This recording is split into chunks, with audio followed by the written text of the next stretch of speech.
Okay, had a little bit of a crisis with my first attempt at this setup. My computer got mad at me and I did a whole session and it wouldn't convert it as video file. I'm in Zoom right now, but I'm in Zoom sharing the screen from my document camera. And I managed to stick a little picture of me there. I've got fake mountains behind me. Everything should be good. You'll see some writing on some of these sheets because I did this once before. I'm hoping this time I'll pass through the process unscathed. So we're going to talk about collecting data for observational studies. In this particular set of videos, we're going to talk about random sampling, and in particular simple random sampling. Random sampling is a way of randomly selecting individuals from a list, from the sampling frame.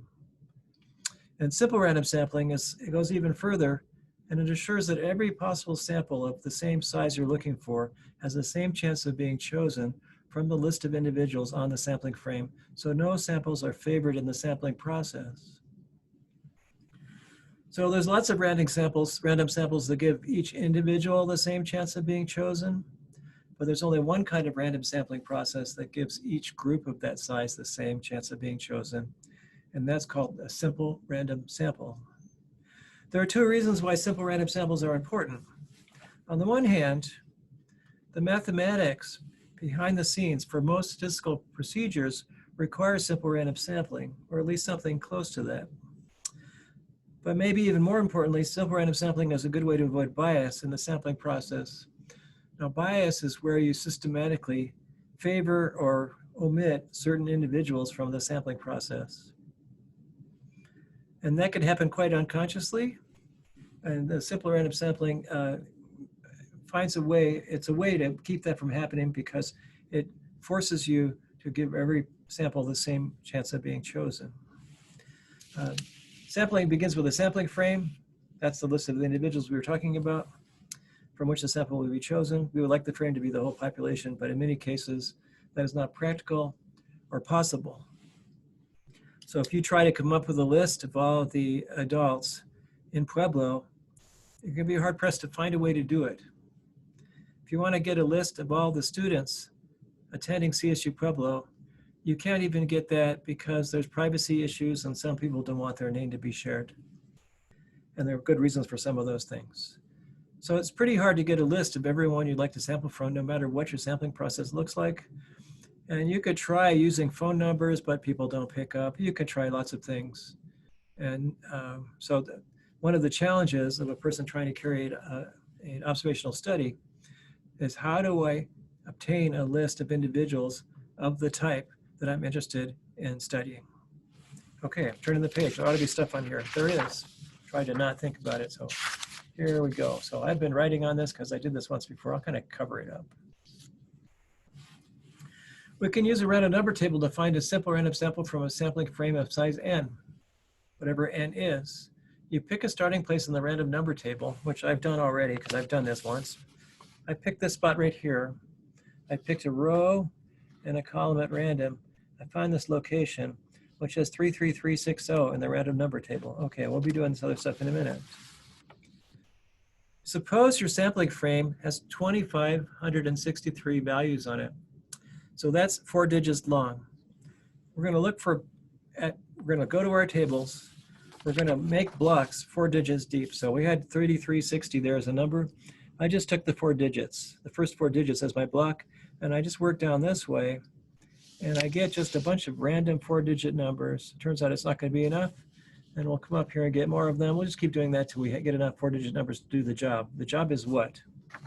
The job says, look for 001, which is 1 in our 4-digit world, up to 2563, which that's how big the list is. So any number between 1 and 2563 will be a number on the list. We'll find those numbers in the blocks, and those will be the positions in the frame of the sampled value. So you go to that number on the list, and you see whose name is next to it.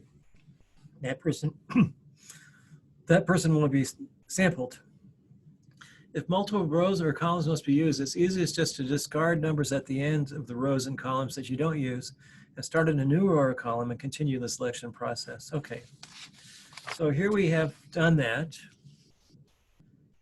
I've marked off the columns in this column in 4-digit blocks, and then we keep going like that.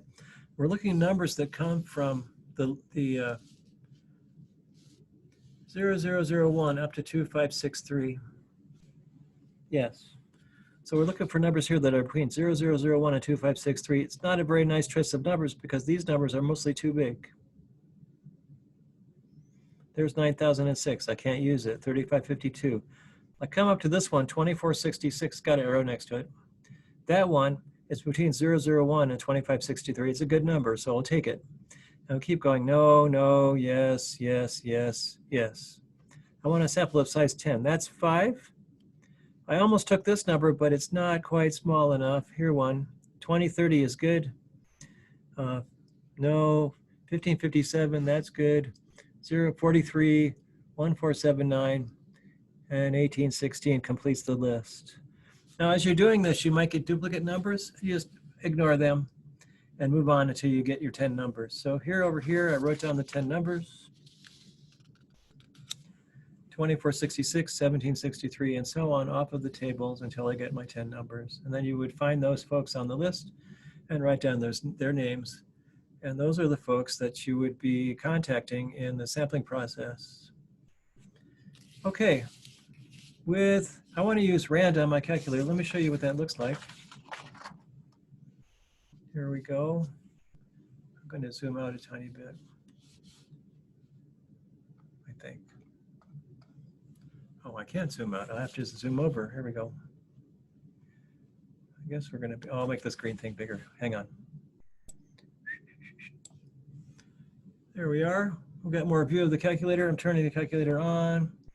Clear this out. I'm going to go to math here. I'm going to scroll over to prob. And then I'm going to select, see up here, rand.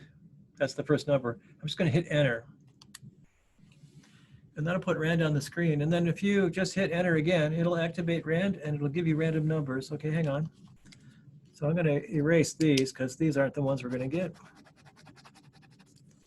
There we go. Now what rand does is give you a random real number between 0 and 1. So it looks like point something, something, something, something. And it gives you the first many digits of a number like that. It turns out these digits that show up here share the property of the digits in the random number table, that each one of them is equally likely to be a number between 0 to 9 as you move across or up or down or wherever you move in the table. Pick a place at random, start moving. Every digit has the same chance of being 0 through 9 as you move across. So any 4-digit number you might choose has the chance of being any 4-digit number from 000 with 4 zeros to 999 with 4 nines. And so it's a completely random sequence. And you can do that with your calculator by using rand and using the digits in rand, and just use as many digits as you need. Here we need to use 4 digits, so I'll just take the first 4 digits here in rand, 4284, and suffer through the same process. It has to go between 001 and 2563. Okay, and all you do is hit enter to activate rand again. I'm looking for 001 to 2563. I did it here, it wasn't too bad. 1665. Oh, I should mention, you won't get the same numbers as me because, or you might if your calculator was identically positioned in terms of what it's been used for up till this moment, you'll get the same random numbers. But probably if somebody's punched a couple rands already and put you in a different starting place. So you won't get my numbers. And I certainly have run this one hundreds of times, so you're going to have a hard time getting my numbers.